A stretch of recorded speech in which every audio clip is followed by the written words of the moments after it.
Thank you, Mr. Chairman, and thank you for conducting this hearing. To kick off this Congress, there is no more important subject than the security of our nation and of moving away from these horrific policies that have abandoned that security in the name of political correctness or in the name of some sort of social engineering or in the name of political expediency.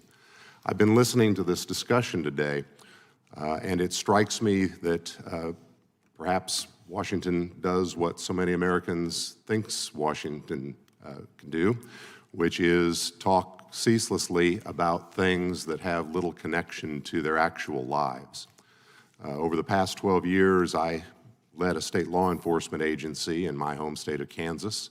I've been thinking on this dais about cases we actually worked, thinking about a case in which a young man, I think he was 26, was running drugs for the cartels.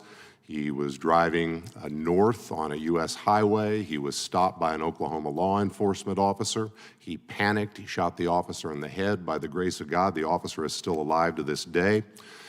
He then came across the border where our officers stopped his vehicle with stop sticks. He fled on foot. He carjacked the vehicle of an old man in the middle of the night. He fled in a high-speed pursuit up the highway in Kansas. He realized he was going to be caught. He pulled over to the side of the highway. He invaded a home. By the grace of God, nobody was home. He then shot at our officers, and I had a lengthy discussion with my counterpart in Oklahoma over who got to prosecute him first. We both sent him to prison for the rest of his life under our respective state laws. I'm thinking about a case in Johnson County, Kansas, where an illegal alien in this country was drunk one night, and he struck and killed a sheriff's deputy who had done nothing but his job. He'd pulled over a citizen who was driving erratically on the side of the highway, and the drunken driver, who never should have been in this country, killed that young man. I attended his funeral. I'm thinking about a case in a very small county in north central Kansas where an illegal alien came to this country, raped a child, and we sent him to prison for the rest of his life under the laws of the state of Kansas, not because he was an illegal alien, but because he raped a child in our state.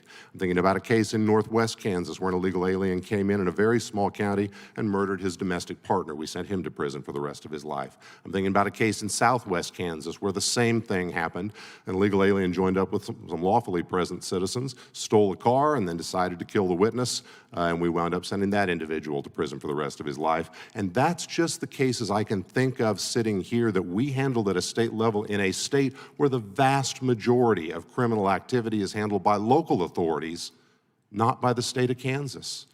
Think of the volume that we're talking about here and how offensive it is to those victims and their families to say, statistically, illegal aliens don't kill people at a higher rate than anybody who actually lives here. Give me a break. So I have a couple of questions for you. I'd like to know, obviously we've talked a great deal about how enforcement priorities and policy priorities in this town affect cooperation and interactive. Out in the real world where federal law enforcement actually work with state law enforcement and they're not getting orders out of this town, they do their jobs in order to keep our communities safe and don't worry so much about who is doing what. They just want to get the job done. It certainly works that way in my state of Kansas. And yet we fight with folks in this town all the way from the operational level. I'm thinking of a briefing that was canceled where I was supposed to go get a briefing from ICE, and folks in this town ordered the local agents not to talk to us because I was a Republican.